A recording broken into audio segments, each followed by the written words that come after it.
Welcome to Real Analysis. Dr. Montgomery's treatise on real analysis establishes that serious analysis requires moving beyond the self-evident and familiar. Success here depends on exact formulations and controlled proof patterns rather than intuitive causality. Reading these mathematical statements requires strict outside-in processing. Any error in the sequence of quantifiers is an error in understanding the definition itself. This right panel shows standard sequential convergence. With for all epsilon outermost, n depends on each tolerance level. Transposing quantifiers creates the left condition. An outermost existential n requires one value for every tolerance simultaneously, a generically false condition preventing standard convergence. Quantifier order determines the success or failure of a theorem.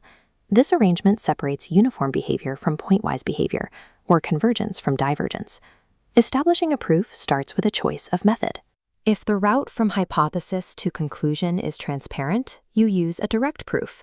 If the failure of the conclusion is easier to analyze, you employ the contrapositive.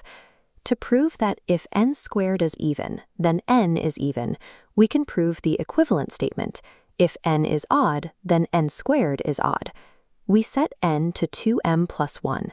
Squaring that gives us 4m squared plus 4m plus 1, which simplifies to an odd number.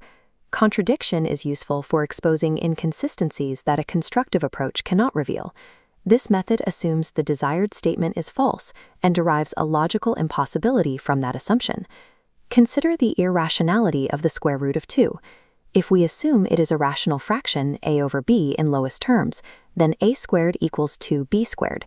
This forces both a and b to be even, which directly contradicts the assumption that the fraction had no common factors. Propositions concerning every natural number use mathematical induction, where a base case triggers an infinite chain of verification. This is a direct consequence of the well-ordering principle, which ensures every non-empty set of natural numbers has a least element. The logical structure of the claim dictates the choice of proof. Mastering these patterns ensures that analytic arguments remain precise and reliable. Existence proofs are either constructive, where we provide a procedure to find an object, or non-constructive, where we demonstrate that denying its existence leads to a paradox. To test your grasp of logical discipline, pause the video and write down the formal negation of the standard convergence definition. Flip every quantifier from the outside in. In the correct negation, the universal epsilon becomes existential, and the existential n becomes universal.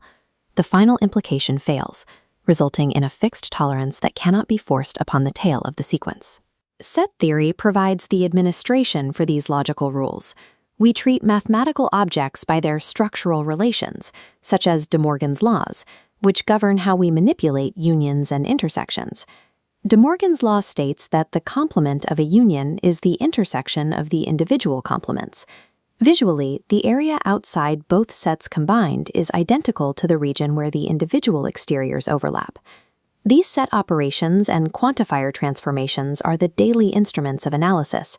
Accurate negation is the only way to formulate proofs by contradiction or define non-convergence. This foundational machinery allows us to construct the number systems. We generate the integers by defining equivalence classes of natural number pairs and use similar quotient constructions to create the rational numbers. These formalisms are necessary because intuitive arithmetic is insufficient.